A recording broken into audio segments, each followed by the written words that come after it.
जय सच्चिदानंद मित्रों। आज परमपिता परमात्मा शिव बाबा जो सबसे न्यारे हैं, ज्ञान स्वरूप हैं, उन्हीं के द्वारा कुछ बताया हुआ ज्ञान बात करेंगे। बातें अलग अलग रीति से इसलिए समझानी पड़ती है कि हमारे अंदर बैठती नहीं चीज़ें। जैसे आपने विज्ञापन देखा होगा, कंपनी वाले टीवी पर विज्ञापन बार बार दिखाते हैं,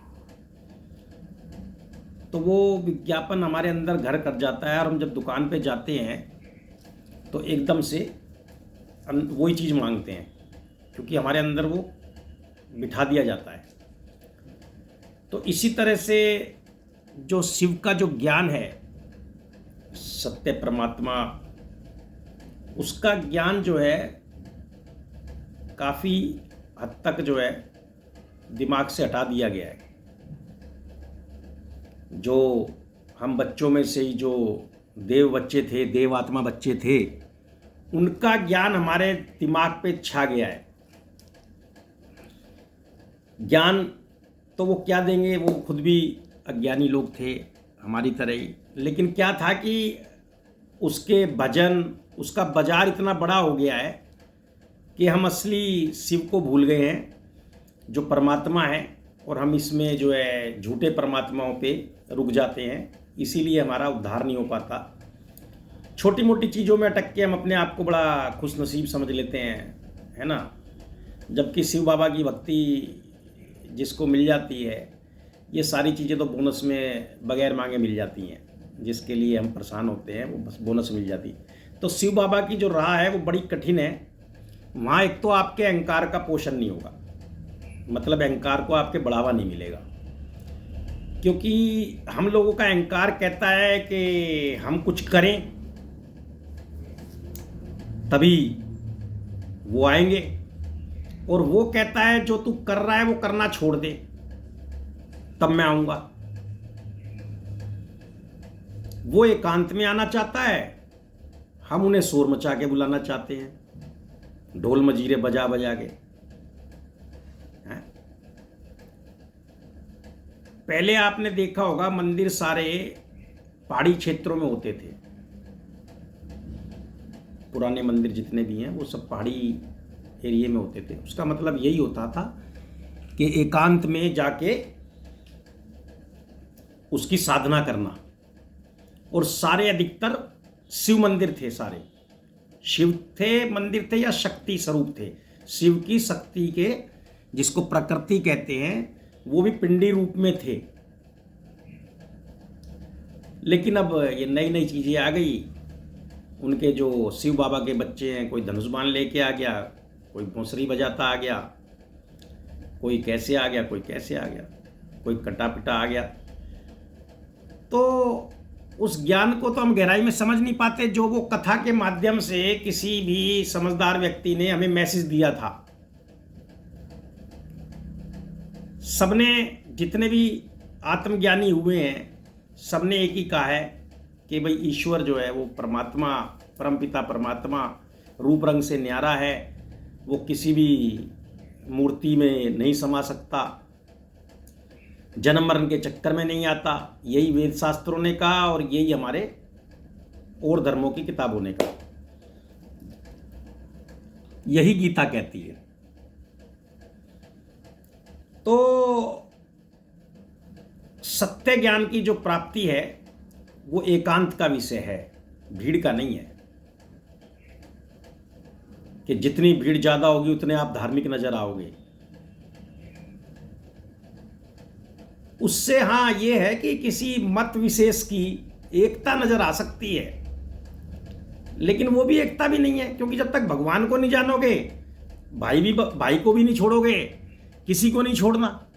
भाई जो व्यक्ति कह रहा है मेरे को दूसरे धर्म से दिक्कत है, भाई दूसरे धर्म से दिक्कत है, उसको ये पता है कि उसको अपने भाई से दिक्कत है या नहीं है। तो फिर तो अगर हमारा जो भी मत है, मान लो हम सनातनी हैं, हिंदू हैं, और हमें किसी और धर्म से दिक्कत है, तो हम तो अपने परिवार कुनबे आस पड़ोस में सब प्यार रहना चाहिए हमारे अंदर।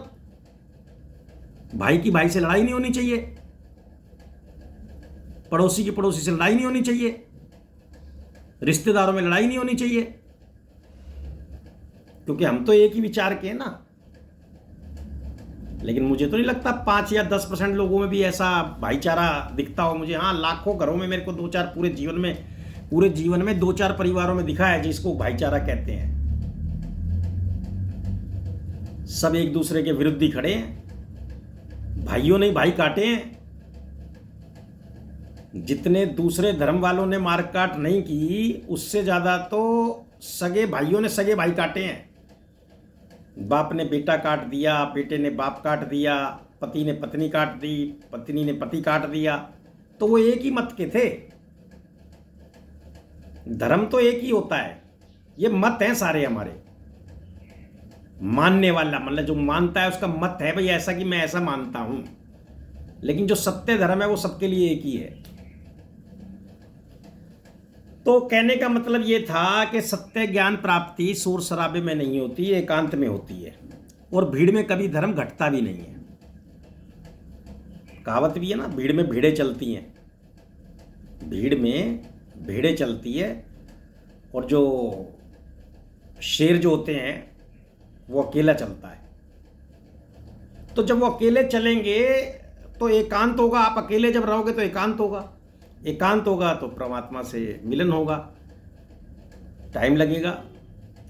परमात्मा से जब मिलन लगेगा तो उसके लिए हिम्मत चाहिए, क्योंकि डर लगता है। हम अकेले में डरते हैं, हमें इसीलिए तो ये कुनबा परिवार सब दिखता है, जबकि हम होते दुश्मन है सब आपस में एक दूसरे के। लेकिन हमें एकत्रित रहने की आदत हो जाती है, एकांत से हमें डर लगता है।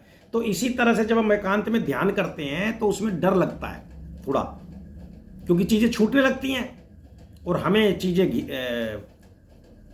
इकट्ठा करने की आदत है। धर्म का तो मतलब है कि मैं सब कुछ मेरा छूटता चला जाए, तभी तो मैं धर्म को जानूंगा।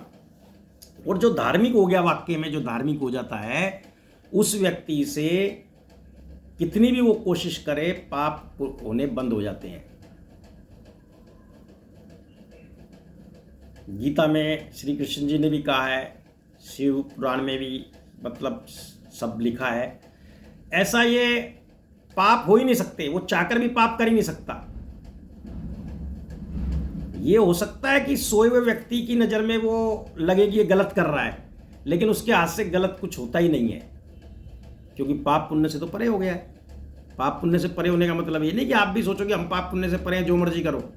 उसके अंदर से गलत कार्य होगा ही नहीं। तो एकांत की वस्तु है धर्म, घटित होता है।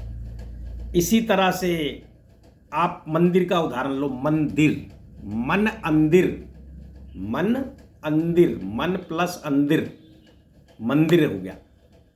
तो जब अपने मंदिर के नाम में ही मन के अंदर है सब, तो फिर ये हाँ ठीक है, भवन निर्माण होने चाहिए बच्चों के लिए। जैसे A फॉर एप्पल होता है, B फॉर बुक होती है, C फॉर कैट होती है। लेकिन जब आप ग्रेजुएट हो जाते हो तब आपको कोई आके समझाए A for apple, B for book, C for cat, तो आपको कैसा लगेगा? आप कहोगे पागल समझाया क्या मुझे? मुझे तो A से हजारों शब्द याद है, B से भी हजारों शब्द याद हैं, मैं तो पूरी डिक्शनरी जानता हूँ। लेकिन बच्चे को समझाने के लिए है ये जो मंदिर है ना ये। अब आप देख लो कि आप बच्चे हो तो समझते रहो, जब तक अनपढ़ रहोगे जब तक पढ़ते रहो। वो तो क्लास जब तक पास नहीं करोगे जब तक जाना ही पड़ेगा, कितनी बार फेल हो जाओ। वो तो सृष्टि का नियम है कि पास होकर ही आगे बढ़ोगे, है ना। तो मंदिर सद बना है इसी से।